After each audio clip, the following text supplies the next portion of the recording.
This just happened. Deion just landed a 5-star wide receiver to Colorado. Please don't tell me it was a Florida State commit. Don't do this to me, Deion. It was.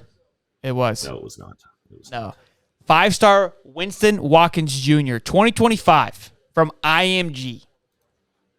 Oh, yeah. It's already starting. He's going to recruit these kids from two time zones away. Number 4. So he had Bama at Texas A&M already sending him offers. He's a number 1 the 4th receiver in the country, 13th nationally, and he's the 3rd in the state of Florida. Oh my goodness! Nothing is safe. Nothing is safe. Look, this is what I said. I said this in multiple videos why I liked him to Nebraska, and then Colorado was, in my opinion, the same flip from Nebraska. You're going to a conference that doesn't do really that great in recruiting. If you watch the Deion video, the 2 teams that are at number 1 and 2 in the Pac-12, in Colorado, I think is 3rd right now or 4th, is Oregon. No, was it Oregon? I think it was Oregon and Stanford. Stanford was 2. Yes, it was Oregon and Stanford. So USC wasn't even up there. Colorado was already ahead of USC. Like it's Prime's about to get shit done. It scares the living shit out of me. So if you look at historically, the 3 best states that churn out talent, especially in college, like whether it translates to the NFL, this may taper off. But the top 4 states, if I'm not mistaken, are Florida, Texas, California, and I even want to say Ohio is up there with the number of stars that they turn out year after year after year. Now, look, if USC and UCLA can't keep themselves in the top 15 in recruiting, knowing that they're in California, and Stanford has extremely high academic standards for even a player who could be, a 5-star on the football field, but if he ain't at least a 4-star in the classroom, he ain't getting in there anyway. It's just going to be very interesting to see what Deion can do, getting that close to a school or to a state that has the talent that California does, with the resources that Colorado does. And I think you even mentioned it on your Deion video that you did earlier.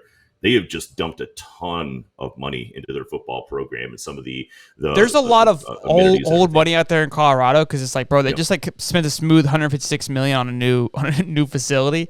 Not quite as much as Florida. Florida's got a little more, obviously, but this scares the living shit out of me. If he goes and he can get things moving quickly, if he's recruiting now and they haven't even won a game, because now he's in a Pac-12, he's in a Power 5 conference. So the reason I think he had a hard time, we know he had a hard time at Jackson State, was it wasn't a Power 5. But he still pulled the number 1 recruit in the country from Florida State. I don't know if you remember that or not. But now... I wasn't there. Oh, okay. Now he's going to be in a Power 5 and a possibility to compete for the Pac-12 championship. He's got a tough schedule next year. He has a hell of a schedule next year. Go look at Colorado's schedule. Let's actually pull that up while we're talking about it. It's actually pretty brutal. Let's see if we can... let's predict it. Let's go way too early... prediction. Deion predictions. But here's the thing. Here's the good Mike thing. Litteris's point, the weed money out there.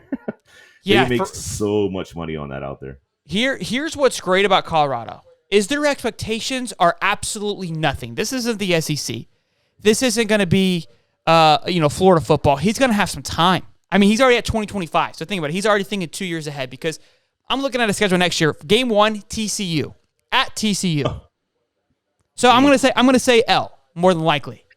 Now TCU might lose a few guys and he could get it done, but I'm gonna say it L. Then he plays Nebraska at home. I'm gonna say that's Deion's first W.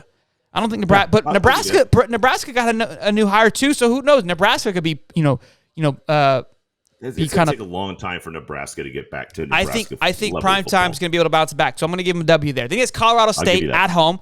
That's second W there for old Deion, in my opinion. That's a rivalry game. I know it's not one that we all look at and say, "Wow, I can't wait to watch that Colorado in-state blood." Yep. In-state blood. But but it's at home, and I think he'll have the boys up for that. Keep in mind, he's got Arizona. He's bringing his son from a quarterback. He's bringing Shadur. We don't have it. Is that confirmed? Let's be honest. He's not going to leave his kid behind. To play I don't know if you saw, but I talked about possibly because some kid commented on Marcus's TikTok and said he's going to Boulder. Could you imagine Marcus lands in Boulder with this? I'm just saying. And then Arizona State. Insight to that at all whatsoever. Arizona State Sun Devils. I think that's a W for Deion. I really do. So there's 3. Then you have the Arizona Wildcats. Maybe I'm getting a little spicy here, but I could see Deion getting it done there. There's 4 W's. He's 4-1 right now, and he's humming. He's humming. Look, at that point, the Deion train is rolling. If you're 4-1 in your first season with a school that I just went here, let me give you the. If he pulls a Sun or he pulls somebody like a Stokes over, I could see them easily going 4-1. Then they've got the Oregon State Beavers. Just real fast to put things in perspective. They won 1 game. Colorado. Yeah, I know. 1-11 this year. Yeah, I know. 1 game. So we're already putting them at 4-1. I like where this is going. Let's go. Yeah. You love the flip. I mean, because look at the schedule. Like, there's no reason why. Look, if Deion does what he did at Jackson State, guy only lost 5 times. I can see him getting it done here. So then he's got Oregon State Beavers. I'm going to put it as a pick'em game because if you're 4-1 at this point, you're on a high. And Oregon State, the Beavers kind of they come and go, right? You see what I did there? And it's at home. Oh. So look, there's 5-1. Then you got Stanford. Stanford's dog shit. Okay, they are in complete just disarray. You're 6-1 right now. You're an easy, smooth 6-1. Then you got USC. I'm going to give you an L. 6-2. The Ducks. I'll give you an L there. 6-3 for the Ducks. Bruins. L. 6-4. Utah Utes. That's going to be up for grabs. That's a weird one for me because I don't know who's staying or going. But let's say it's a loss because is Rising still there? Is Rising still there? I think he's gone. So we're gonna say 6-5, and then the Washington State you could end up either 6-6 or 7-5.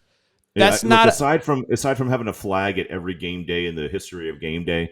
That's the only thing that's consistent about Washington State. There's no telling what they'll be next year. Look, so I mean, we smacked off a few L's pretty quickly on them there, but a 7-5, 6-6 first year, we're all going to give him a pass at A+ on that, even though we just railroaded Billy for having the 11th hardest schedule in the country. But I digress. We're gonna have to see.